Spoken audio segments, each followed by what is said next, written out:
Meus irmãos, a paz do Senhor, eu sou o pastor Francisco Filho, pastor auxiliar da Assembleia de Deus em Caxias, e convido a todos os queridos para a nossa reflexão bíblica do culto doméstico de hoje, baseado na lição 12 que estudaremos no próximo domingo, permitindo Deus, e tem como tema central do julgamento à ressurreição.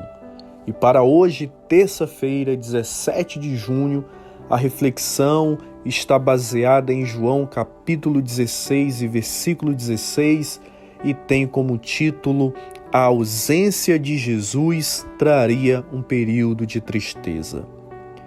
Meus irmãos, a frase dita por Jesus em João capítulo 16 e versículo 16 está no centro de um diálogo, de uma conversa que aconteceu entre Jesus e os seus discípulos. Uma conversa que chamamos e ficou conhecida como o discurso de despedida, que vai de João capítulo 16, versículo de número 13 ao 17. O versículo começa assim: um pouco e não me vereis, e outra vez um pouco e ver-me-eis. A palavra traduzida como um pouco aparece duas vezes nesse texto e se refere a dois períodos breves, porém distintos. A primeira referência, um pouco e não me vereis, aponta para a iminente crucificação e sepultamento de Jesus. A segunda, e outra vez um pouco e ver-me-eis, refere-se à ressurreição, quando Jesus voltaria a aparecer aos discípulos. Os discípulos estavam prestes a não mais ver o Mestre com os olhos naturais, indicando uma experiência que afetaria diretamente suas vidas. No mundo judaico do primeiro século, a presença física de um mestre era essencial para os seus discípulos. A morte de um mestre frequentemente significava o fim da esperança que os discípulos e alunos daquele mestre possuíam, como foi o caso de vários líderes revolucionários mortos pelos romanos. Jesus, sabendo da limitação cultural e emocional dos seus seguidores, antecipa-lhes o sofrimento que viria com a sua morte. O modelo rabínico tradicional envolvia um discipulado presencial. Os discípulos aprendiam não apenas com os ensinos verbais, mas com o modo de viver do seu mestre. E a ausência de Jesus seria interpretada pelos seus discípulos como um completo abandono. Além disso, devemos considerar o clima político e espiritual de Israel, especialmente de Jerusalém naquele período. Os discípulos esperavam um Messias libertador, e a ideia de um Messias morto seria escandalosa.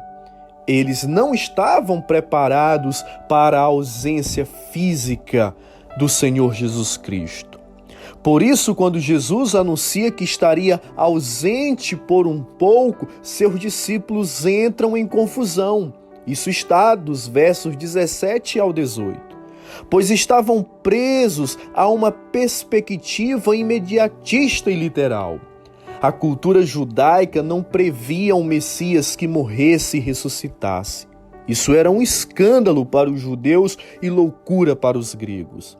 Mas fazia parte do plano eterno e perfeito de Deus o Messias morrer. Jesus então prepara seus discípulos para um tempo de tristeza temporária, mas promete que ela será transformada em alegria duradoura. João capítulo 16, verso 20. Essa palavra é essencial para todos nós hoje. Muitas vezes sentimos a ausência de Cristo em nossas experiências, em meio a lutas, orações sem resposta aparente, crises espirituais ou durante perdas e lutos. A promessa de Jesus do ver-me-eis nos lembra que a ausência de hoje não é o fim da história. A ressurreição de Jesus é a garantia de que o sofrimento tem limite e de que a presença de Cristo é restaurada, não apenas fisicamente, como na sua volta para os discípulos, mas espiritualmente por meio do Espírito Santo. Meu querido irmão, você está passando por um tempo onde parece que Jesus está ausente? Lembre-se, essa ausência é temporária e é sempre seguida por um ver-me-eis, uma nova revelação de sua presença.